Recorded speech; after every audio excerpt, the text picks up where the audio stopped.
बिस्मिल्लाहिर्रहमानिर्रहीम। इंसुलिन आप सब जानते हैं कि एक नेचुरली अकरिंग हार्मोन है जो कि पेंक्रियाज रिलीज करता है। पेंक्रियाज एक डाइजेस्टिव ग्लैंड है। अब पेंक्रियाज का इस हार्मोन का काम यह है कि ये ब्लड में शुगर लेवल को कंट्रोल करता है।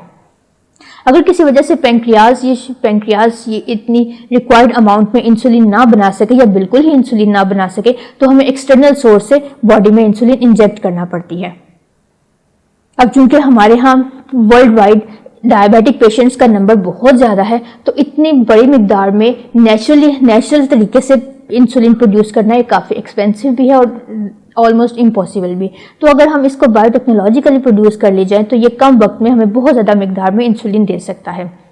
अब साइंटिस्ट क्या करते हैं, scientist insert the human insulin gene in bacterial genome. अब साइंटिस्ट ह्यूमन से इंसुलिन प्रोड्यूस करने वाली जीन लेकर उसे बैक्टीरिया के जीनोम में, बैक्टीरिया के डीएनए में दाखिल करते हैं, ठीक है, जिससे बैक्टीरिया का डीएनए जेनेटिकली मॉडिफाई हो जाता है और फिर उस जेनेटिकली मॉडिफाइड बैक्टीरिया को ग्रो करवाया जाता है इन द लेबोरेटरी।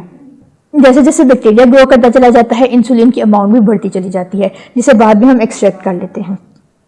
एक डायग्राम की मदद से देखते हैं और इससे पहले हम समराइज कर लेते हैं सारे प्रोसेस को। 4 स्टेप्स हैं एक्चुअली। सबसे पहले रिमूव अ प्लाज्मिड, यह प्लाज्मिड बैक्टीरिया से आएगा। फिर cut open with restriction enzyme. अब प्लाज्मिड का एक स्पेसिफिक पार्ट हम कट कर देंगे रिस्ट्रिक्शन एंजाइम की मदद से ताकि उसमें अपनी desired gene insulin gene add कर सकें। फिर locate and remove human insulin gene using same restriction enzyme. Plasmid को प्रिपेयर करने के बाद हम ह्यूमन जीनोम से, ह्यूमन डीएनए से इंसुलिन प्रोडक्ट प्रोड्यूस करने वाली जीन को एक्सट्रैक्ट करेंगे और ये काम भी रिस्ट्रिक्शन एंजाइम की मदद से किया जाएगा। और फिर उस ह्यूमन जीन को कंबाइन कर दिया जाएगा बैक्टीरियल प्लाज्मिड के साथ। The DNA is combined with plasmid using ligase enzyme और ये काम लाइगेज एंजाइम की मदद से किया जाएगा। लाइगेज एंजाइम आपने डीएनए रेप्लिकेशन में भी पढ़ा है कि न्यूक्लियोटाइड्स को या डीएनए के मुख्तलिफ पार्ट्स को आपस में जोड़ने के काम आता है। अब हम देखते हैं इस डायग्राम की मदद से कि क्या वाकई ऐसा होता है। तो सबसे पहले ह्यूमन पेंक्रियाज सेल हासिल किया जाता है ह्यूमंस के डीएनए से। वहां से इंसुलिन प्रोड्यूस करने वाली जीन को एक्सट्रैक्ट कर लिया जाता है। ये वो जीन थी जो एक्सट्रैक्ट की गई। इसके साथ ही दूसरे स्टेप में, पैरेलल स्टेप में, ये दोनों स्टेप्स पैरेलल चलेंगे। प्लाज्मिड डीएनए बैक्टीरिया का अब डीएनए हासिल किया जाता है प्लाज्मिड की सूरत में। प्लाज्मिड का वो स्पेसिफिक पोर्शन कट कर दिया जाता है जहां हमने वो जीन, ह्यूमन जीन इंसर्ट करनी है। फिर उसको रिकम्बिनेट बनाया जाता है, यानी बैक्टीरियल प्लाज्मिड में ह्यूमन जीन इंसर्ट की जाती है और इस नए बनने वाले डीएनए को कहते हैं रिकम्बिनेंट डीएनए। अब इस रिकम्बिनेंट डीएनए को वापस बैक्टीरिया के सेल में इंड्यूस कर दिया जाएगा तो ये बैक्टीरिया भी रिकम्बिनेंट बैक्टीरिया में चेंज हो जाएगा। फिर उसको लेबोरेटरी में ग्रो करवाया जाएगा। जैसे जैसे बैक्टीरिया डिवाइड होगा, जैसे आप जानते हैं कि बैक्टीरिया की सेल डिवीजन बहुत रैपिड होती है। 20 मिनट्स में एक बैक्टीरिया 1 से 2 में चेंज हो जाता है। तो साथ ही साथ इंसुलिन की प्रोडक्शन भी ज़्यादा होती चली जाएगी। उस इंसुलिन को फिर बाद में हम मुख्तलिफ तरीक़ों से एक्सट्रैक्ट कर लेंगे तो हमारे पास इंसुलिन एक प्योर फॉर्म में आ जाएगी जिसे इंसानों के बेनिफिट के लिए इस्तेमाल किया जाएगा। इससे साबित होता है कि इंसुलिन की प्रोडक्शन यानी एक हार्मोन्स की प्रोडक्शन भी बायोटेक्नोलॉजिकली पॉसिबल है और बहुत इफेक्टिवली पॉसिबल है। अब आते हैं एक दूसरे अपनी फील्ड में, यानी फार्मास्यूटिकल फील्ड में, वैक्सीन की तरफ। वैक्सीन बीमारियों की रोकथाम में वैक्सीन ने एक बहुत ही अहम किरदार अदा किया है। अगर वैक्सीन्स इन्वेंट ना की जाती तो हमारी 50% से ज़्यादा पॉपुलेशन इस वक्त ख़त्म हो चुकी होती। ये एक बायोटेक्नोलॉजिकल प्रोडक्ट है that is responsible for activating the immunity against a specific disease. इसमें वैक्सीन्स काम कैसे करती हैं? वैक्सीन्स इस तरह से काम करती हैं कि बीमारी के इंड्यूस होने से पहले हमारी बॉडी में इम्यूनिटी डेवलप कर देती हैं उस बीमारी के अगेंस्ट।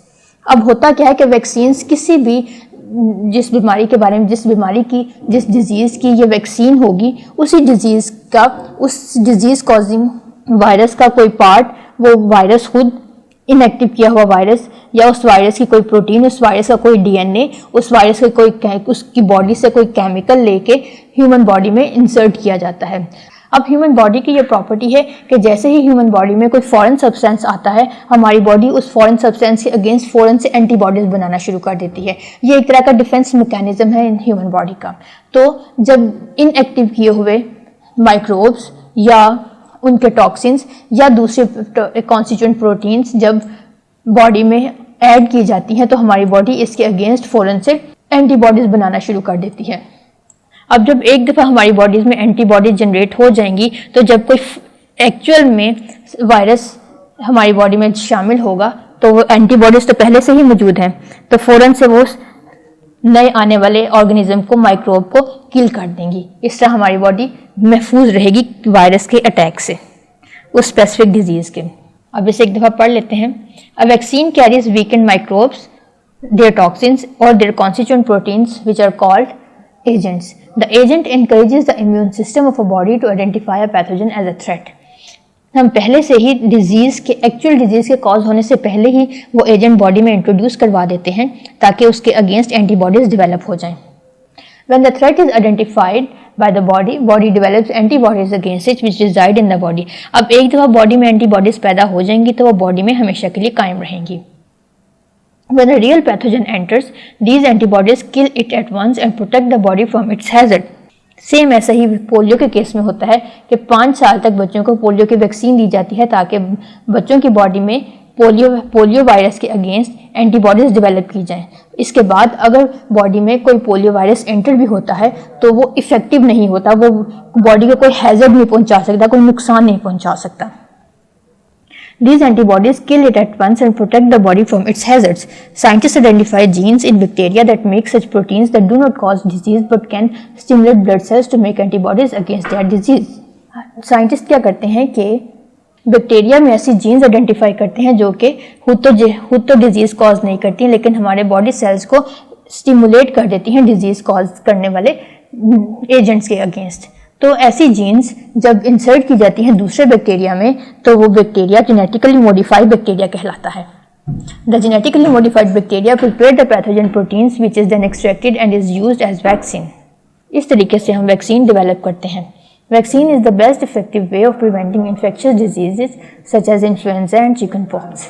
इन्फ्लुएंजा एक फ्लू की एक टाइप है, चिकन पॉक्स एक बहुत पुरानी डिजीज़ है जो बच्चों में डेथ कॉज करती थी, लेकिन अब उसकी वैक्सीन की बदौलत ये इतना इफेक्टिव नहीं रही।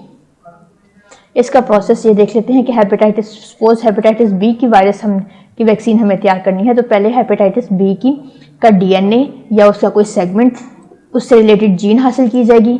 उस जीन को फिर बैक्टीरिया से हासिल होने वाले प्लाज्मिड्स में इंसर्ट किया जाएगा, रिकम्बिनेंट डीएनए बनाया जाएगा। उस रिकम्बिनेंट डीएनए को दोबारा किसी और ऑर्गेनिज्म में इंट्रोड्यूस करवाया जाएगा और फिर उस ऑर्गेनिज्म को ग्रो करवाया जाएगा। उसकी जैसे जैसे वो ऑर्गेनिज्म रिकम्बिनेंट ऑर्गेनिज्म ग्रो करता चला जाएगा हमारी वैक्सीन भी प्रिपेयर होती चली जाएगी। उस वैक्सीन को हम बाद में एक्सट्रैक्ट कर लेंगे आर्टिफिशियल मेथड्स के थ्रू और हमारी वैक्सीन तैयार हो जाएगी। इस वैक्सीन को हम ह्यूमन बॉडी में इंजेक्ट करेंगे और ह्यूमन बॉडी को इस पर्टिकुलर डिजीज़ के अगेंस्ट स्ट्रेंथन बना देंगे। ये तो थी वो कुछ बायोटेक्नोलॉजिकल प्रोडक्ट्स जो हम डेली लाइफ में यूज़ करते हैं और इनके बनाने का तरीका भी आपने देख लिया। Thank you very much.